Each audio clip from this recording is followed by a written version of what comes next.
Hello! My YouTube family. So, ఇది ఈ vlog అనేది చాలా పెద్దదనమాట. సో, మేము తిరుపతి, హైదరాబాద్ టు తిరుపతి ట్రావెల్ చేశాము. సో, అందుకనే చాలా లాంగ్ వీడియో. కానీ మొత్తం చూడండి మీకు అన్నీ అర్థమవుతుంది. ఎందుకంటే ఫస్ట్ మనం ఎక్కడ వెళ్ళాలి, ఎలా దర్శనం చేసుకోవాలనేది మొత్తం చెప్తాను నేను. నాకు తెలిసినంత వరకు ఏమైనా మిస్టేక్స్ అయితే నన్ను క్షమించండి. ఎందుకంటే నాకు తెలిసిన కాడికి మాత్రమే నేను చెప్తాను. సో, నేనైతే రెడీ అయ్యాను. అంటే ట్రావెల్ గదా! సో, ట్రైన్‌లోనే ట్రావెల్ చేస్తాం కాబట్టి నేను ఈ డ్రెస్ ఏసుకున్నాను. అక్కడెళ్ళినంక అయితే ఖచ్చితంగా మ్యారీడ్ అయితే మనం టెంపుల్‌కెళ్తే ఖచ్చితంగా శారీ అనేదే కట్టుకోవాలి. అబ్బాయిలైతే పంచ కట్టుకోవాలి. అది మ్యాండేటరీ. ఎందుకంటే అది సాంప్రదాయం గూడా. మన పెద్దవాళ్ళు గూడా అదే చెప్తారు. మనం ఎక్కడైనా టెంపుల్‌కెళ్తే ఖచ్చితంగా మ్యారీడ్ కపుల్స్ అయితే శారీ, అబ్బాయిలు పంచ కట్టుకోవాలి. చాలా మంచిది. ప్లస్ మనం ఏమి కోరుకున్నా గూడా మనకు మంచి జరుగుతదంట. కోరుకున్నది గూడా అయిపోతుందంట, జరిగిపోతుందంట అని చెప్తారు. అది నా నమ్మకము. మీ అది ఎవరెవరి నమ్మకాల్ని బట్టి ఉంటుంది. సో, మేము రెడీ అయ్యాము. బ్యాగ్స్ అన్నీ ప్యాక్ చేసుకొని ఇంకా మనం ఫుడ్ గూడా ప్రిపేర్ చేసుకోవాలి. ఎందుకంటే మనకు ట్రైన్‌లో వెళ్ళినప్పుడు ట్రైన్‌లో ఫుడ్ అనేది తినకూడదు. అది హైజీనిక్ అనేది అస్సలు ఉండదు అసలు. హైజీనిక్ అనేదే ఉండదు ట్రైన్‌లో ఫుడ్‌కి. ఇంకా చాయ్ చూస్తారా మీరు? చాయ్ గానీ, ఇప్పుడు టీ గానీ, కాఫీ గానీ మీరు తాగుతారు కదా ట్రైన్‌లలో. ఎంత అసలు వాటరే ఉంటదసలు. వాటరే కలుపుతారు దాంట్ల. ఇంకేం ఉండదు. సో, వీలైతే మీరు ఇంటికాడ నుంచే టీ, కాఫీ గూడా ప్రిపేర్ చేసుకొని వెళ్ళండి. ఇంకా ఫుడ్ అయితే కంపల్సరీ తీసుకెళ్ళండి. సో, మేము ఫైనల్‌గా అయితే బస్ ఎక్కాము. ఆడ బస్ ఎక్కిన తర్వాత ఈడ సికింద్రాబాద్‌లో టికెట్ బుక్ చేసినప్పుడు సికింద్రాబాద్ జంక్షనే చూపించింది. సో, కాచిగూడ జంక్షన్ నుంచి కూడా ఉంటుంది. సో, ఫైనల్‌గా మేము స్టేషన్‌కి రీచ్ అయ్యాము. సో, చూడండి, ఫస్ట్ మీరు తిరుపతి వెళ్ళాలంటే ఫస్ట్ ఆఫ్ ఆల్ మీరు ఒక 15 డేస్, 1 మంత్ ముందే బుక్ చేసుకోవాలి టికెట్స్. ఎందుకంటే మేము లాస్ట్ 8 డేస్ ముందు బుక్ చేసినా కూడా చూడండి మాకు ఆర్ఏసీ కన్ఫర్మ్ అయింది. మాకు టికెట్స్ ఇద్దరికీ కలిపి అని కన్ఫర్మ్ టికెట్ బుక్ చేస్తే అసలు కాలేదు. ఆర్ఏసీ టికెట్ అంటే ఇప్పుడు సింగిల్ ఒక టికెట్ పైన ఇద్దరు, అంటే ఒక సీట్ పైన ఇద్దరికి ఇస్తారు. అంటే సింగిల్ అంటే సిట్టింగ్ది ఇస్తారు వాళ్ళు. సో, మనం పడుకోలేము. నైట్ అంతా ఎంత జర్నీ చేసినా పడుకోలేము. కూర్చొనే వెళ్ళాలి. సో, బెటర్ మీరు ముందే ప్లాన్ చేసుకొని బుక్ చేసుకోండి. ఎందుకంటే మళ్ళీ మీరు తిరుపతి వెళ్ళాలంటే ఖచ్చితంగా ఏదైనా పెద్ద ఫెస్టివల్స్ ఉన్నప్పుడే వెళ్ళండి. ఎందుకంటే అప్పుడు చాలా పబ్లిక్ అనేది తక్కువ ఉంటుంది. ఎక్కువ పబ్లిక్ ఉండదు. అందుకే నేను చెప్తుంది ఏంటంటే మీరు ఫెస్టివల్స్ ఉన్నప్పుడు బుక్ చేసుకుంటే పబ్లిక్ తక్కువ ఉంటుంది. ప్లస్ మీకు దర్శనం కూడా తొందరగా అవుతుంది. సో, ఇది సేడం స్టేషన్. మేము స్టేడంకి రీచ్ అయినాము. సో, అక్కడ మేము కూర్చున్న కాడ ఆర్ఏసీ ఉండే. సో, అక్కడ ఒక ఫ్యామిలీ ఉండే. మొత్తం వాళ్ళు చాలా పెద్ద ఫ్యామిలీ అన్నమాట. సో, బుక్ చేసుకున్నారు టికెట్స్.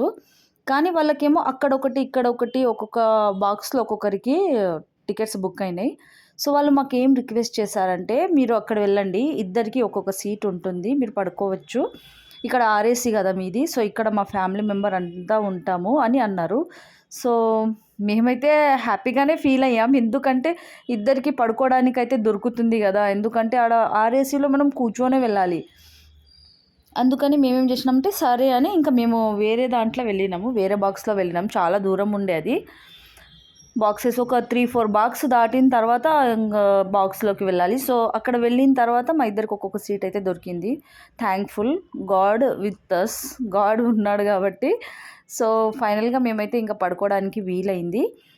తర్వాత చూడండి మేమైతే ఇంకా మంచిగా దేవుడి దయ వల్ల మాకు సీట్లు దొరికినాయి. హ్యాపీగా పడుకున్నాము. లాస్ట్‌కి ఇదేమో రేణిగుంట జంక్షన్ అనమాట. సో, మనం తిరుపతి వెళ్ళాలంటే ఫస్ట్ ఆఫ్ ఆల్ ఏమేం పాటించాలో నేను చెప్తాను. ఎందుకంటే నాకు తెలిసిన వరకే చెప్తాను నేను. ఏమన్నా తప్పుగా చెప్తే క్షమించండి. సో, ఫస్ట్ ఆఫ్ ఆల్ మనం తిరుపతి వెళ్ళాలంటే తిరుచానూర్ అమ్మవారు, పద్మావతి అమ్మవారిని దర్శనం చేసుకోవాలంట. అది చాలా మంచిదంట. ఎందుకంటే ఫస్ట్ అది మన శాస్త్రం ప్రకారము నేను కొన్ని తెలుసుకున్నానన్నమాట వెళ్ళే ముందు. మనకు తెలియదు కదా! మా ఇద్దరికి ఏం తెలియదసలు. నేనైనా ఫ్యామిలీతో ఒక 7 ఇయర్స్ బ్యాక్ వెళ్ళాను. కానీ మ్యారేజ్ కానప్పుడు. కానీ మా ఆయనైతే అస్సలే వెళ్ళలేదు. తిరుపతికి ఎప్పుడు వెళ్ళలే. ఫస్ట్ టైం ఇద్దరం కలిసి వెళ్ళినాము మ్యారేజ్ అయిన తర్వాత. సో, కుదరట్లేదు అసలు. దేవుడు నిజంగా పర్మిషన్ ఇస్తేనే మనం దేవుడి దగ్గరికెళ్తామేమో. దర్శనం గావాలంటే నిజంగా దేవుడి పర్మిషన్ అనేది చాలా చాలా అవసరము. చాలా ఇయర్స్ నుంచి అనుకుంటున్నాము తిరుపతి వెళ్దామని గానీ కుదరట్లేదు. ఏదో ఒక ఆటంకం వచ్చేస్తుంది. సో, ఫైనల్‌గా అయితే తిరుపతి అనేది వెళ్తున్నాము. So happy. సో, తిరుచానూరు అమ్మవారి దగ్గర వెళ్ళి అక్కడ మనము దర్శనం చేసుకొని తర్వాత మనం కపిల తీర్థం వెళ్ళాలి. సో, మేమేమనుకున్నామంటే ఫస్ట్ తిరుచానూరు అమ్మవారి దగ్గర వెళ్ళి ఫస్ట్ దర్శనం చేసుకొని తర్వాత కపిల తీర్థం వెళ్దాం అనుకున్నాము. కానీ చూడండి మేము తిరుచానూరు అమ్మవారి దగ్గర దిగుదామంటే మాకు తెలియదు కదా! ఏడ దిగాలో, ఏడ ఎక్కాలో. ఎందుకంటే మేము పద్మావతి అమ్మవారిని కూడా తిరుపతిలోనే ఉందనుకున్నాము. అక్కడి నుంచి దగ్గరే ఉందనుకున్నాము. సో, కానీ అక్కడ తెలీదు. దిగలేదు. సో, మేము ఏం చేసినామంటే అక్కడ తిరుపతిలో డైరెక్ట్ సరే పోన్లే అమ్మవారిని తలుచుకొని ఇలా మొక్కుకోవచ్చు మనం వెళ్ళకున్నా గూడా. సో, చూద్దాం నెక్స్ట్ టైమ్ అని. ఫైనల్‌గా అయితే ఇగో కపిల తీర్థం అండి. అక్కడ ఫస్ట్ ఒక్కటి నేను చెప్తాను చూడండి. జాగ్రత్తగా వినండి. తిరుపతిలో ఆటో వాళ్ళని మాత్రం అస్సలు నమ్మకండి. చాలా మోసం చేస్తారు. చాలా డబ్బులు తీసుకుంటారు. మాకు అలాగే జరిగింది. ఫస్ట్ మేము దిగిన తర్వాతనే ఆటో తీసుకున్నాం. మాకు తెలీదు కదా! సో, వీళ్ళకు అడుగుతున్నాము. ఆటో ఎక్కిన తర్వాత అన్న మాకు తెలీదు. మాకు కపిలతీర్థం వెళ్ళాలి. అక్కడే స్నానం చేసుకోవాలి. ఎందుకంటే తిరుచానూరు అమ్మవారిని దర్శనం చేసుకున్న తర్వాత మనం కపిలతీర్థంలో వెళ్ళి స్నానం చేసుకోవాలి. ఎందుకంటే అంజనీపుత్ర అమ్మవారు ఉన్నారు కదా! సో, హనుమాన్‌కి ఆంజనేయ స్వామికి ఇక్కడే స్నానం చేపిచ్చారంట. చాలా మంచిదంట. అందుకే అక్కడ ఖచ్చితంగా మనం తిరుపతి వెళ్ళాక తిరుచానూరు అమ్మవారిని దర్శనం చేసుకున్న తర్వాత ఇక్కడ కపిల తీర్థంలో వచ్చి స్నానం చేసుకొని తర్వాత తిరుపతికి దర్శనానికి వెళ్ళాలి మనము. సో, అది బెస్ట్. అప్పుడే మన కోరికలు తీరుతాయంట. ఇది విన్నాను, నేను చూశాను కూడా. సో, ఆటో అతను ఎక్కించుకున్నాడు. అక్కడ నుంచి 20 తీసుకున్నాడు. కానీ తీరా ఆటో అతను ఏమన్నాడు, కపిల తీర్థం వచ్చేసరికి అస్సలు లేదు ఇక్కడ అలౌ చేస్తలేరు, వాటర్ ఎక్కువ అయిపోతుందని అలౌ చేస్తలేరని అనేసారు. సో, అనేసరికి ఏమనుకున్నామంటే సరే నిజంగానే అలౌ చేస్తలేరేమో అంటే, అలౌ చేస్తున్నారు అన్న అక్కడ చెప్పారంటే కూడా అతను వింటలేడనమాట. వింటలేడు, అసలు తీసుకెళ్ళిండు. మళ్ళీ ఆటో నుంచి మాకు దిగనీయకుండానే ఆటోలో మళ్ళీ ఎక్కించుకొని వచ్చేసిండు. సో, అలా జరిగిపోయింది. ఇంకా మేము తర్వాత మాకు చాలా గొడవయింది. నాకు మా ఆయనకు. మీకు తెలుసు కదా! ఇంకా హస్బెండ్ అండ్ వైఫ్ అయితే ఖచ్చితంగా గొడవలైతే జరుగుతది. ఏదో ఒక చిన్న విషయంలో అగ్రీ లేకుంటే. సో, గొడవయింది. సరే నాకైతే అక్కడే స్నానం చేయాలని ఉండే. సో, నేను ఎట్లాగైనా కపిల తీర్థంలో స్నానం చేస్తా అంటే చేస్తా అని చెప్పిన. సో, అందుకని మరి ఫైనల్‌గా అక్కడ వాష్‌రూమ్స్ అంతా వెళ్ళి మనము ఫేస్ వాష్ అట్లా చేసుకొని కపిల తీర్థం మళ్ళీ వెళ్ళాము. మళ్ళీ ఆటో ఎక్కి వెళ్ళిన తర్వాత ఫస్ట్ ఆఫ్ ఆల్ అక్కడ దిగిన తర్వాత వేరే వాళ్ళని అడగండి కానీ ఆటో వాళ్ళని మాత్రం అస్సలు ఏం అడగకండి. వాళ్ళు చాలా మోసం చేస్తారు. ప్లీజ్ మోసపోకండి, ఓకేనా? సో, మేము కపిల తీర్థంలో వెళ్ళి అక్కడ స్నానం చేసుకొని వాటర్ నిజంగానే ఫ్లో ఉండే ఎక్కువనే. అక్కడ కొంచెం ముందుకెళ్తే మనం లోపలికెళ్తే గది మార్చుకోవడానికి అమ్మాయిలకు ఉంటుంది బట్టలు మార్చుకోవడానికి. సో, అక్కడ వెళ్ళినాక బట్టలు మార్చుకున్నాం. ఎందుకంటే కాలినడకన వెళ్తున్నాం కదా! సో, అందుకని. ఇంకా టికెట్స్ మనము కాలినడకన వెళ్ళే వాళ్ళకు టికెట్స్ అలౌ లేదు. అసలు టికెట్సే ఉండవండి. కానీ అక్కడ ఆటో వాళ్ళు ఏమంటారంటే టికెట్స్ అవసరము. టికెట్స్ లేకుండా మీకు అలౌనే చేయరని మోసం చేస్తున్నారు. సో, వాళ్ళ మాట వినకుండా కాలినడకన వెళ్ళే వాళ్ళకు టికెట్స్ అవసరం లేదు. మీరు ఇంకా మీరు ఫ్రీ దర్శనం కోసం వెళ్ళాలన్నా టికెట్స్ అవసరం లేదు. ఎందుకంటే అక్కడ టికెట్ కంపల్సరీ అంటున్నారు కానీ టికెట్స్ అవసరం లేదు కాలినడకన వెళ్ళే వాళ్ళకు. సో, కపిల తీర్థంలో దర్శనం చేసుకొని అక్కడి నుంచి ఇంకా డ్రెస్ వేసుకున్నాను. చీర కట్టుకోవాలి కానీ ఎందుకంటే మనం కాలినడకన వెళ్తున్నాం కదా! ప్లస్ వర్షం పడుతుంది. అక్కడ వర్షం వల్ల ఫ్లో ఎక్కువ ఉంది. అంత ఫ్లో ఉండదు. ఇంకా చూడండి ఏడ చూసినా వాటర్ ఉంది. సో, ఇంకా స్టార్ట్ అయ్యామన్నమాట. ఒక టెంకాయ తీసుకొని పూలు తీసుకొని టెంకాయ కొట్టేసి అక్కడి నుంచి స్టార్ట్ అయ్యాము. అక్కడి నుంచి ఇంకా మేము టిఫిన్ కూడా చేయలేదు. అంత లేట్ అయింది. ఆటో వల్ల మాకు చాలా ప్రాబ్లమ్ ఫేస్ చేసాం మేము ఆటో అతని వల్ల. అక్కడ చాలా టైం వేస్ట్ అయింది. ప్లస్ మీరు బ్యాగ్స్ కొంచెం స్ట్రాంగ్గా ఉన్న బ్యాగ్స్ తీసుకెళ్ళండి. ఎందుకంటే బ్యాగ్స్ మనం ఇక వర్షాకాలం కాబట్టి మన బట్టలు ఆరవు. అసలు మనం బట్టలు స్నానం చేసినాక ఉతుక్కోవాలన్నా దాంట్లో వాటర్ అట్లే ఉంటుంది. కాబట్టి మన బ్యాగ్లో స్ట్రాంగ్ బ్యాగ్ లేకుంటే అది పోతుంది. దానివల్ల కూడా చాలా ప్రాబ్లమ్స్ ఫేస్ చేసాము మేము. అక్కడ కొనుక్కోవాలన్నా ఒక్క బ్యాగు 500, 400 అంటారు. సో, కేర్ఫుల్గా మీరు మంచి స్ట్రాంగ్ ఉన్న బ్యాగ్స్ అన్నీ తీసుకొని వెళ్ళండి. అక్కడ అసలు 2కు 3 వంతులు ఎక్కువ చెప్తారు అక్కడ కాస్ట్ అనేది మనం ఏం కొనుక్కోవాలన్నా. సో ఇంకా స్టార్ట్ చేసాము. మేము నడిచి వెళ్తున్నాము. ఇంకా వాటర్ బాటిల్ ఒకటి పట్టుకున్నాము. వాటర్ బాటిల్ లేకున్నా కూడా ఆడ ఏడ పడితే ఆడ డ్రింకింగ్ వాటర్ అనేది ఉంటుంది, వాష్రూమ్స్ ఉంటాయి, అన్నీ ఉంటాయి. ఇంకా దర్శనం చేసుకొని ఇంకా నడుచుకుంటూ వెళ్తూనే ఉన్నాము. ఎందుకంటే కింద నుంచి పై వరకు 17 కిలోమీటర్స్ మనం వెళ్ళేది. అక్కడిక్కడ ఫుడ్ తిందామంటే కూడా చాలా కాస్ట్ చెప్తున్నారు. ఓన్లీ పల్లీలు ఇప్పుడు మనం ఒక చిన్న కప్లో వేసి ఇస్తారు ఇక్కడ 20 రూపీస్, కానీ అక్కడ 50 రూపీస్ చిన్న కప్లో వేసి ఇస్తే. ఇంకా వెళ్తూనే ఉన్నాము. చూడండి, వర్షం అయితే చాలా పడుతుంది. ఇంకా వర్షాకాలం కాబట్టి మాకు దర్శనం కొంచెం తొందరగానే అయింది. ఇంకా చూడండి, ఏడ చూసినా వర్షమే, ఏడ చూసినా నిండిపోయే ఉంది. ఇంత పబ్లిక్ అయితే లేదు. ఎప్పుడైనా చూడండి మీరు, ఇప్పుడు వర్షం లేనప్పుడు అప్పుడు అసలు పబ్లిక్ చాలామంది ఉంటారు. కానీ మేము వెళ్ళినప్పుడు పబ్లిక్ లేకుండే అంతగానము. ప్లస్ మేము టిఫిన్ కూడా చేయలేదు, చాలా ఆకలిస్తుండే. ఈ గోడల పైన అయితే దేవుని నామాలు, వెంకటేశ్వర స్వామిది అసలు అన్నీ మనం చదువుకుంటూ వెళ్ళొచ్చు. చాలా మనస్ఫూర్తిగా ఉంటుంది. ఇక చూడండి వాటర్ ఎట్లా పారుతుందో, అసలు మెట్ల నుంచి కూడా వాటర్ వస్తుంది అసలు. ప్లస్ మీరు ఛార్జింగ్ అయితే పెట్టుకొని వెళ్ళండి ఫుల్గా ఫోన్కి, ఎందుకంటే ఏడబడితే ఆడ మనకు దొరకదు. పవర్ బ్యాంక్ ఏమైనా ఉంటే అది ఫుల్ చేసుకొని వెళ్ళండి, ఛార్జింగ్కి చాలా ఇబ్బంది అవుతుంది. ఇంకా ఆడ ఈడ కొంచెం కూర్చొని ఇట్లా ఆడ ఈడ కూర్చొని వెళ్తున్నాము. సో అన్నీ ముందు వెళ్తూ ఫస్ట్ స్టార్టింగ్లో అయితే మేము టిఫిన్ చేయలేదు, కానీ స్టార్టింగ్లో గోమాత దర్శనం ఉంటుంది. అక్కడ గోవులు ఉంటాయి, అక్కడ దర్శనం చేసుకున్న తర్వాత ముందుకు వచ్చిన తర్వాత ప్లస్ వెంకటేశ్వర స్వామి పాదాలు ఉంటాయి, అవి ఎత్తుకొని ప్రదక్షిణ చేయాలన్నమాట. సో అది తీద్దామంటే నా ఫోన్లో ప్లస్ నేను తీయలేదు, నేను ఒక్కదానే తీస్తాను. మా ఆయన అయితే అసలు సపోర్ట్ చేయడు నాకు, వీడియో ఏమన్నా అంటే ఏం చేయడు అసలు. కొందరికి అట్లా సపోర్ట్ ఉండదు అన్నమాట. సో అందరైతే ఇప్పుడు వీడియోస్ చూస్తారు కానీ సబ్స్క్రైబ్ చేయరు, లైక్ చేయరు. చూస్తారు కదా, ఒక్క సబ్స్క్రైబ్ ఇస్తే నాకు ఒక సపోర్ట్ ఉంటుంది కదా. సో చూడండి, మేము ఇంకా ఆడ పాదాలు ఎత్తుకొని ఇక్కడ ప్రదర్శన చేసిన తర్వాత ప్రసాదం ఇస్తుండే ఫ్రీగా.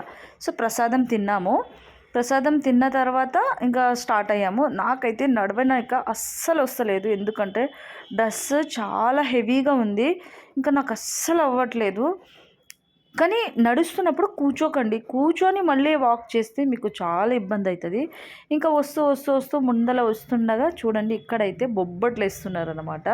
తిందమా వద్దా అనుకొని, నాకు బొబ్బట్లు చాలా ఇష్టము, నేను చాలా మటుకు తినేస్తాను బొబ్బట్లు. అయితే ఇక్కడ ఆంటీ బొబ్బట్లు చేస్తుంది. ఒక్క బొబ్బట్టు 20 రూపీస్ అంట. చిన్నగా ఉంది, చూడండి ఎంత చిన్నగా ఉందో, కానీ టేస్ట్ బాగుండే, పర్లేదు తినొచ్చు, అంత టేస్టీగా ఏం లేకుండే.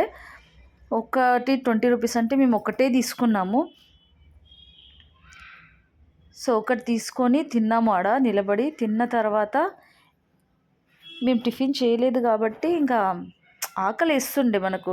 వెళ్తూ ఫస్ట్ మేము 7 years బ్యాక్ నాకు మ్యారేజ్ కానప్పుడు వెళ్ళినప్పుడు, అప్పుడు ఏడ పడితే ఆడ ఫ్రీగా ఫుడ్ పెడుతుండే. కానీ ఇప్పుడు ఏం పెడతలేరు అసలు, ఫుడ్ పెడతలేరు. ఇంకా ఇప్పుడు మనం నడిచి వెళ్తుంటే ఎవరికి ఫుడ్ పెడతలేరు, ఏం ఇస్తలేరు అసలు. సో మనం ఏమైనా తినాలనుకుంటే ఇక్కడ షాప్స్ ఇట్లా వస్తున్నప్పుడే మనం కొనుక్కొని తినాలి. ఇంకా సో మేము ఆ బొబ్బట్లు తినేసి ఇంకా స్టార్ట్ అయ్యాము, నడుస్తూనే ఉన్నాము ఇంకా. కానీ ఇక్కడ రాసి ఉన్నది చూడండి, జంతువులు ఉన్నాయి, పులులు ఉన్నాయి, జింకలు ఉన్నాయి అని. ఇంకా పులుల జోన్ వచ్చినప్పుడు గ్రూప్గా వెళ్ళండి అని రాసుంటాయి. ఇంకా అక్కడ ఫుడ్ పెట్టకూడదంట, అది కూడా మెన్షన్ చేసి ఉన్నారు, ఫుడ్ పెట్టకూడదని. మీకు నా వీడియోస్ నచ్చినట్లయితే ప్లీజ్ నన్ను సపోర్ట్ చేయండి ఫ్రెండ్స్, సపోర్ట్ చేసి నా ఛానల్ని సబ్స్క్రైబ్ చేయండి. ఎందుకంటే సపోర్ట్ లేకుండా ఎవరు ముందుకెళ్ళలేరు. నేను జస్ట్ సపోర్ట్ అడుగుతాను, ఒక్క సబ్స్క్రైబ్ చేయండి చాలు, సబ్స్క్రైబ్ చేయండి అంతే, నాకు అది చాలా పెద్ద సపోర్టు. చూడండి 1500 ఎంతనో మెట్లు ఎక్కాము మేము, 2150 మెట్లు ఎక్కేసాము. అసలు చాలా నొప్పి పెడుతున్నాయి, కాలు అయితే చాలా పెయిన్ ఉంటుంది. అక్కడ నుంచి వచ్చేసిన తర్వాత కూడా 8 days వరకు మనం లేవలేం. కాలు ఇక్కడ ఇట్లా పెడతామంటే పెట్టనీకే రాదు అసలు. ఇంకా ప్లస్ అక్కడ ఎంత మేఘాలు పైన, కొండ పైన కదా మేఘాలు ఇట్లా కిందికి వచ్చేసినాయి, అసలు ఏం కనిపిస్తలేదు. ఇంకా ఇట్లా వెళ్తూ ఉండగా ఫస్ట్ ఆఫ్ ఆల్ మనం ఇప్పుడు అన్నీ తిరుచానూరు అమ్మవారి పద్మావతి దర్శనం చేసుకున్న తర్వాత కపిల తీర్థంలో స్నానం చేసుకున్న తర్వాత ఇట్లా వెళ్తూ ఉంటాం కదా. ఫస్ట్ ఆఫ్ ఆల్ వెళ్ళిన తర్వాత మనం వరాహస్వామిని దర్శనం చేసుకోవాలి. అది ఖచ్చితంగా మీరు ఎక్కడైనా వినండి, చూడండి.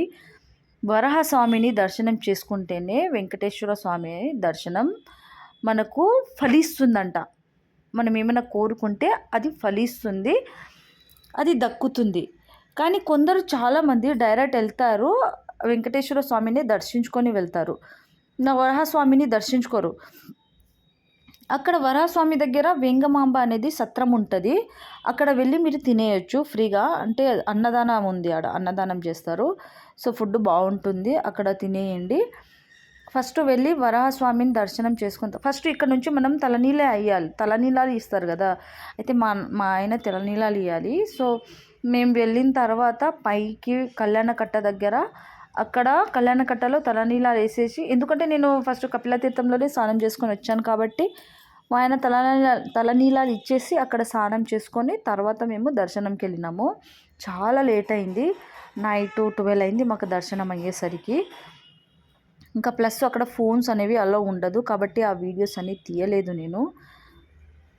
కొంత మట్టుకైతే తీశాను బయటికి వచ్చిన తర్వాత. కానీ అక్కడ నిజంగా దేవుడి దగ్గర వెళ్ళినా కూడా మనకు దర్శనం దేవునిది దొరకాలంటే అదొక అదృష్టం. అసలు నిజంగా అసలు ఎంత తిరిగినామంటే మాకు తెలీదు, ముందే మాకు తెలియదు. మాకు చాలా భయమేస్తుండే బయలుదేరినప్పుడే, మాకు తెలీదు ఎట్లా వెళ్ళాలి, ఎవరిని అడగాలి అని.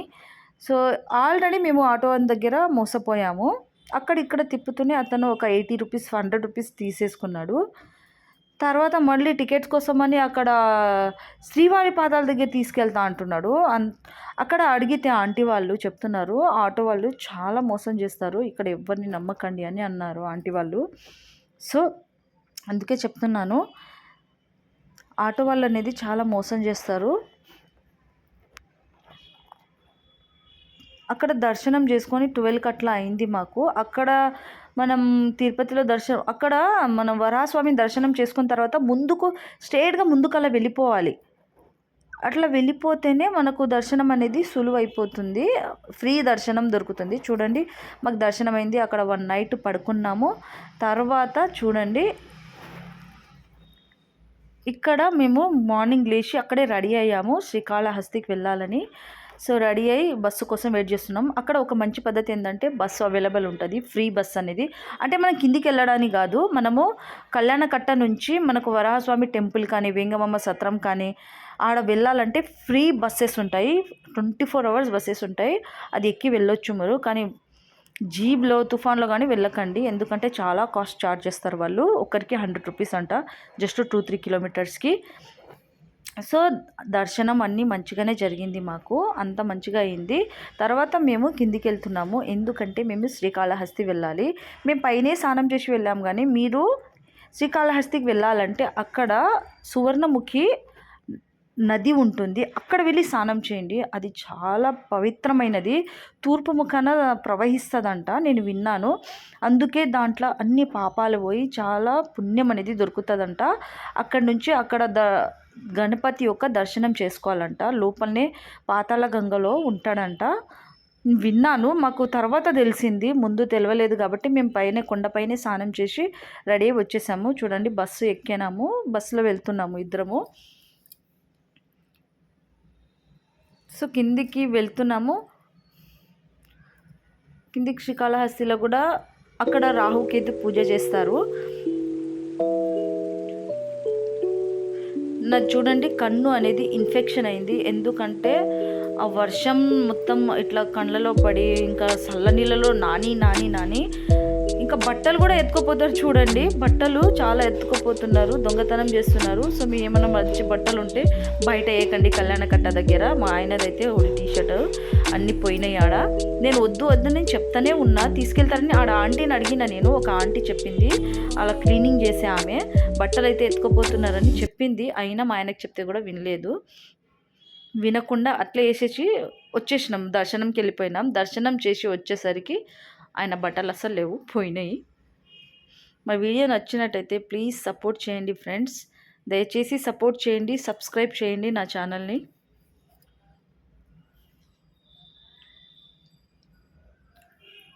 చూడండి వ్యూ ఎంత బాగుందో అసలు. అక్కడ మనం కిందికి వెళ్తాం, కొండపైన మేఘాలు మొత్తం కిందికి వచ్చినాయి. సో వ్యూ అనేది చాలా బాగుంది.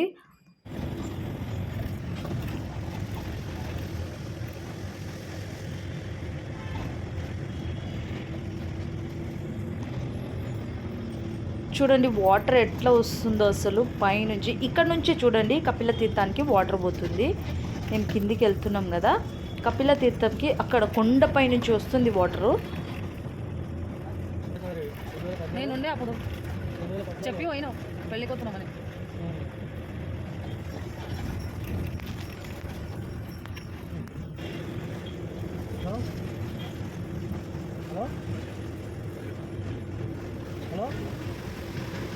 ఇక చూడు సాయి.